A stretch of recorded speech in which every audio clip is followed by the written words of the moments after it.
سکتا. کیوں؟ کہ اللہ نے اسلام کو باقی رکھنا ہے. جب اسلام باقی رہے گا کب؟ جب مسلمان ہوگا. مسلمان کے بغیر تو اسلام باقی نہیں رہ سکتا ہے. تو ساری دنیا کی طاقتیں مل کر ہمیں نہیں مٹا سکتی، کیونکہ اللہ نے اسلام کو باقی رکھنا ہے. اور اسلام باقی رہتا ہے مسلمان سے. نماز باقی رہتی ہے نمازی سے، قرآن باقی رہتا ہے حافظ قرآن سے، حج باقی رہتا ہے حاجی سے، عمرہ باقی رہتا ہے عمرہ کرنے والے سے. تو اللہ نے پوری دنیا کے شیطان دجال کٹھے ہو جائیں ہمیں مٹا نہیں سکتے. ہاں یہ ہو سکتا ہے کہ اللہ ہمیں ختم کر دے، ہمیں ختم کر دے، مثلا ساری دنیا کا باطل کا مٹا دے اور ہم مٹ جائیں. تو اللہ کیا کرے گا؟ کسی اور قوم کو فوراً کلمہ پڑھا کے مسلمان بنا دے. اسلام نہیں مٹ سکتا ہے، دنیا کی کوئی طاقت نہیں مٹا سکتی. اور یہ جو تبلیغ کا کام چلا ہے یہ اس بات کی نشانی ہے کہ اللہ دین کو زندہ کرنے والا ہے. یہ کوئی جماعت نہیں ہے کہ جی میں دنیا جماعتیں ٹریاں ودیاں، یہ کوئی جماعت نہیں ہے. پورے عالم کے انسانوں کو سامنے رکھ کر ایمان کی دعوت دینے کا پروگرام اور نظام ہے. اس کا آخر ہدایت ہوگا اور اللہ جو چاہے کر دے. چاہے باطل والوں کو ایمان دے دے اللہ کی سنت. تو کوئی 500-600 سال پہلے ایک دور آیا ہے جب یوں لگا کہ دنیا سے اسلام مٹ جائے گا اور ختم ہو جائے گا. یہ دور ہے 7ویں صدی کا. زوال تو شروع ہو گیا 5ویں صدی سے، جب مسلمان آپس میں لڑ حکومتوں کے غلام بن گئے. 583 سے 483 سے زوال آنا شروع ہوا. اور پھر وہ چلتے اتنا آگے چلا گیا کہ ایک دوسرے کے گلے کاٹنا یہ فن بن گیا. حکومت کی خاطر ذبح کر دینا، کھوپڑیوں کے مینار بنا دینا. اسپین کا مسلمان بادشاہ تھا، وہ مسلمان اپنے دشمنوں کی کھوپڑیاں کاٹ کر اس کو خالی کر کے اس میں مٹی ڈال کے اس میں پھول اگایا کرتا تھا. یہ ظلم و ستم شروع ہوا. تو اللہ تعالیٰ نے تاتاریوں کا عذاب اٹھایا اور صحرائے گوبی سے ایک فقیر آدمی جس کا نام تھا تموجن، یہ 564 ہجری میں پیدا ہوا. یہ اتنا غریب تھا کہ چوہے مار کے کھاتا تھا. اتنا غریب اور اتنا بے بس تھا، اس کی بیوی کو دشمن اٹھا کے لے گئے اور یہ واپس نہ کروا سکا. یہ اتنا بے بس تھا. جب انہوں نے خود واپس کیا تو اس کی بیوی حاملہ تھی. اس کا نام تھا تموجن اور اس کو بعد میں تاریخ نے نام دیا چنگیز خان. جب وہ 40 سال کی عمر کو پہنچا تو دنیا کا سب سے طاقتور بادشاہ بن چکا تھا. اور پھر مسلمان بادشاہ کیا، عوام کیا، رعایا کیا، امیر کیا، غریب کیا، وہ تباہی کی آخری حدوں تک آپس میں مالکی، حنبلی، شافعی، حنفی ایک دوسرے کو قتل کر رہا ہے. شیعہ سنی ایک دوسرے کو قتل کر رہا ہے اور ایک دوسرے پر لڑائیاں اور ایک دوسرے کے خلاف مناظرے. یہ دین بن گیا. 317 ہجری میں 317 میں پیچھے سے بات چل رہی تھی. عسیٰ ان یبعثک ربک مقاما محمودا. اس آیت پر کچھ حنبلی کچھ دوسرے مسلمان آپس میں اتنا اختلاف ہوا کہ لڑ 300 آدمی ذبح ہو گئے. یہ کیفیت بن رہی. اور عباسی بادشاہ عید کی نماز پڑھنے نکلتا ہے. بغداد کا خلیفہ عید کی نماز پڑھنے جا رہا ہے. اس کے آگے مراسی نچی جاندے، بھنڈ نچی جاندے تو کرتب ہوئے جاندے. عید کی نماز کے لیے یہ جلوس نکلتے عیدگاہ میں عشاء کے بعد پہنچا اور عید کی نماز عشاء کے بعد پڑھی گئی. یہ حال ہو گیا. اس طرح کی صورتحال بن گئی اور اخلاقی پستی اپنی حد کو پہنچی تو اللہ تعالیٰ نے چنگیز کو اٹھایا اور اس نے 610 میں اسلامی سلطنتوں پہ حملہ شروع کیا. یہ بامیان افغانستان کا شہر ہے. یہاں اس کا ایک بیٹا چغتائی اس کا بیٹا قتل ہو گیا، یعنی اس کا پوتا قتل ہوا۔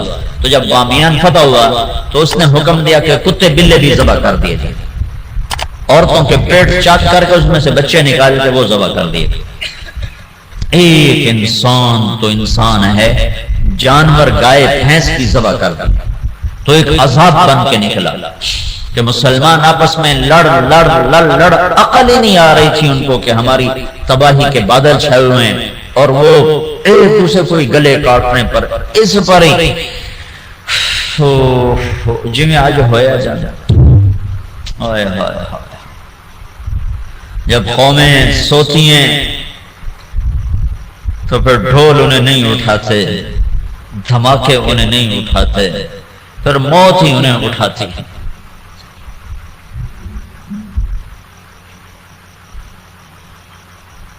610 ہجری میں چنگیز خان نے بخارا پہ حملہ کیا۔ سب سے پہلا شہر بخارا تھا بڑا جس پر اس نے حملہ کیا، اور جب وہ مسجد کے ممبر پر آیا تو اس نے لمبی ٹوپی پہنی ہوئی تھی، سردیوں کا زمانہ تھا، اور چہرے پہ رنگ ملا ہوا تھا سردی کے اثر سے بچنے کے لیے۔ کہنے لگا مسلمانوں تم جس خدا کو مانتے ہو میں اس خدا کا عذاب بن کر آیا، خون کی ندیاں بہا، اور 40 سال مسلمانوں کے خون سے زمین بھر گئی۔ 656 ہجری میں ہلاکو خان نے بغداد پہ حملہ کیا، 15 لاکھ آدمی ذبح کر دی، 40 دن قتل عام ہوتا اور دریائے دجلہ سرخ ہو گیا۔ اب یوں لگتا تھا کہ اب دنیا میں اسلام ختم، اب اسلام نہیں باقی بچ سکتا۔ تو میں نے تمہیں بتایا کہ اللہ نے اسلام کو باقی رکھنا ہے، اسے کوئی نہیں مٹا سکتا۔ تو جب مسلمانوں کے ہاتھ میں سے طاقت نکل گئی اور وہ بے بس اور عاجز ہو گئے اور اتنی بڑی تاتاری طاقت سے لڑنے کی ہمت نہ رہی، تو اللہ نے کیا کیا؟ اس دعوت کی طاقت کو ظاہر کیا۔ کچھ ترکستانی تاجروں نے تاتاریوں میں تبلیغ شروع کر دی، تو وہ قوم جو دنیا میں اسلام مٹانے آئی تھی وہ مسلمان ہونا شروع ہو گئی۔ یہ دنیا کی تاریخ کا عجب واقعہ ہے۔ چنگیز خان اس نے شہروں کے شہر تباہ کر دی۔ اس کے مرنے کے بعد اس کا بڑا بیٹا تھا جوجی، اس نے سلطنت کو 4 حصوں میں تقسیم کیا۔ روس جوجی کو دیا، منگولیا کا علاقہ چغتائی کو دیا، اور اپنا صحرائے گوبی اور چین اور اس کا دائیں بائیں یہ اوغدائی اس کو اپنا جان نشین بنایا، اور تولوئی کو آذربائیجان سے لے کر ایران کا علاقہ دیا۔ دنیا کا سب سے بڑا فاتح ہے چنگیز خان۔ تو پوری دنیا میں چنگیزی چھا گئے اور مسلمان بے بس اور حقیر، بے بس اور حقیر، کوئی شکل نہیں ان سے ٹکر لینے کی۔ تو اس دعوت کی طاقت کو اللہ نے ظاہر فرمایا۔ جوجی کا بیٹا تھا ایباقا، وہ اس کے مرنے کے بعد بادشاہ بنا۔ ایباقا کا بیٹا تھا برکا، وہ اس کے بعد بادشاہ بنا۔ اس کے دوران دعوت کا کام شروع ہو گیا تاتاریوں میں، تاتاری عوام مسلمان ہونا شروع ہوئے۔ اس سے دعوت چلتے چلتے برکا خان کا ایک وزیر مسلمان ہوا۔ وہ جب موقع پاتا تو برکا کو اسلام کی باتیں سناتا، تو سن کے حیران ہو کر کہتا یہ اچھی اچھی باتیں کس نے تمہیں سکھائی ہیں؟ کہا یہ اسلام سکھاتا ہے۔ کہا یہ اسلام کہاں سے تم نے سیکھا ہے؟ کہا یہ کچھ مسلمان آتے ہیں جو یہ باتیں بتاتے ہیں، اگر آپ اجازت دیں تو آپ سے ملاؤں؟ کہا ہاں ہاں، اب اگر کوئی مسلمان آئے تو مجھ سے ملانا ہے۔ تو ایک ترکستانی تاجروں کا قافلہ، وہ تاجروں کے بھیس میں ہوتے تھے، کام دعوت کا کرتے تھے۔ اللہ نے اسلام کو باقی رکھنا ہے، یہ مٹ نہیں سکتا، اسے کون مٹا سکتا ہے۔ عیاں یورش تاتار کے افسانے سے پاسما مل گئے کعبے کو صنم خانے سے۔ تو جب وہ قافلے والے آئے تو اس نے برکا خان سے ملایا۔ برکا جو تھا نا، اس نے جب دعوت سنی تو مسلمان ہوا، اور پوری روس کی سلطنت میں اسلام پھیل گیا۔ تاریخ لکھنے والے لوگ حیران ہوتے ہیں کہ یہ دنیا میں پہلی دفعہ ایسا ہوا کہ فتح کرنے والی قوم نے اپنے غلاموں کا دین قبول کر لیا۔ ہر کوئی بادشاہوں کا کلمہ پڑھتا ہے، لیکن یہ دنیا کی تاریخ میں پہلی دفعہ ہوا کہ غلاموں کا کلمہ بادشاہوں نے پڑھا۔ تو ایک نسل پوری چنگیز خان کی مسلمان ہو گئی۔ اب ہلاکو جو تھا وہ مصر ایک ملک باقی رہ گیا تھا، وہ اس پہ حملہ کرنے کے لیے لشکر جرار لے کر نکلا۔ تو مصر کے بادشاہ رکن الدین بیبرس نے برقع خان کو خط لکھا کہ ہلاکو ہم پہ حملہ کرنا چاہتا ہے، تو مسلمان ہے ہمارا ساتھ دے۔ تو برقع خان نے ہلاکو کو خط لکھا کہ تو مصر پہ حملہ چھوڑ دے ورنہ میں تم پہ حملہ کروں گا۔ وہ بھی مسلمان ہیں، میں بھی مسلمان ہو چکا ہوں، کلمہ پڑھ چکا ہوں۔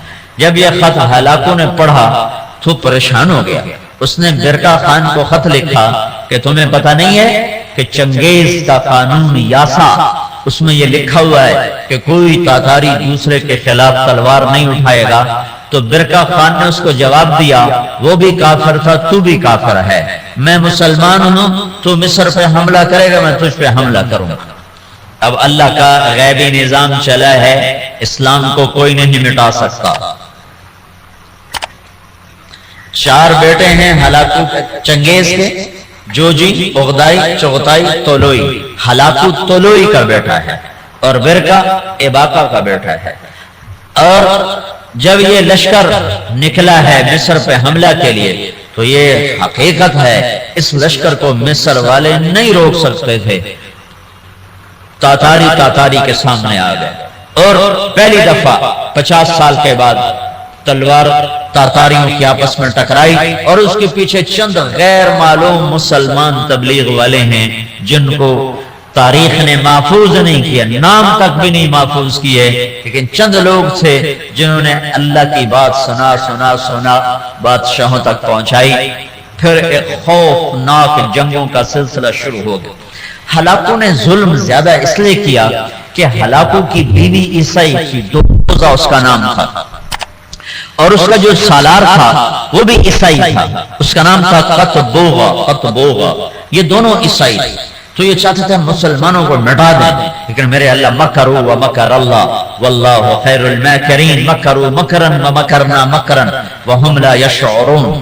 اللہ نے برقع کو ایمان دیا، اس سے جا کر ٹکرایا ایک جنگ میں، جو ہلاکو نے پہلے مصر پہ حملے کا ارادہ کیا، لیکن اس کا بھائی تھا منگو خان، وہ اس وقت چنگیزیوں کا بادشاہ تھا۔ جب اغدائی مرا تو اس کا بیٹا قیوق تھا، وہ بادشاہ بنا۔ قیوق کے مرنے کے بعد منگو خان بنا۔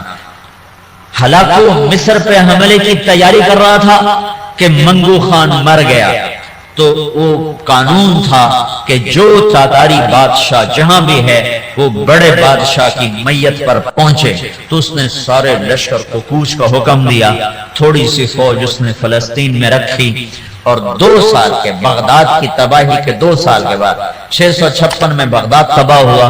658 میں رکن الدین بیبرس نے قطبوغا پہ حملہ کیا اور وہ زندہ گرفتار ہوا۔ پھر انہوں نے اس کی بوٹی بوٹی کر کے اس کو پھینک دیا۔ پھر ہلاکو لاؤ لشکر لے کے مصر پہ چڑھا ہے، تو برقع خان آگے آیا۔ یہ دونوں کا بیٹا تقودار وہ بادشاہ بنا، ہلاکو کا بیٹا بادشاہ بنا، وہ مرا، اس کا پوتا ارغوان وہ بادشاہ بنا، تو وہ عیسائی ہو گیا۔ اس نے اپنا نام رکھا نکوپولس، لیکن تھوڑے دنوں کے بعد کہا ترائے خدا کیا چکر ہے، ترائے خدا، عیسائیوں کے 3 خدا ہوتے ہیں، کہ ترائے خدا بھی ہویا جو میرا خدا کا ہی کوئی ہوندہ ہے، تو وہ مسلمان ہو گیا، اور اس نے اپنا نام احمد رکھا۔ احمد وہ ہلاکو جس نے کہا تھا دنیا سے اسلام مٹا دوں گا، اس کا پوتا لا الہ الا اللہ کے نعرے لگا رہا تھا۔ اس کے پیچھے کوئی تلوار نہیں ہے، تلوار تو مسلمانوں کے ہاتھ اجرائی کوئی نہیں گئی، زنگ لگ گیا تھا تلواروں کو۔ زلوار شدہ قومیں کہاں لڑ سکتی ہیں؟ تو اللہ نے کیا کیا؟ اسلام کو باقی رکھنا ہے تو جس قوم میں طاقت ہے انہوں کوئی کلمہ پڑھا دی، تو اب برکا خان کی اولاد مسلمان یعنی جوجی کی اولاد مسلمان ہو گئی، اور ادھر طولوئی کی اولاد مسلمان ہو گئی، ادھر چوتھا ہی رہ گیا جو منگولیا کا بادشاہ بنا تھا، اس کا پڑپوتا تیمور تغلق، وہ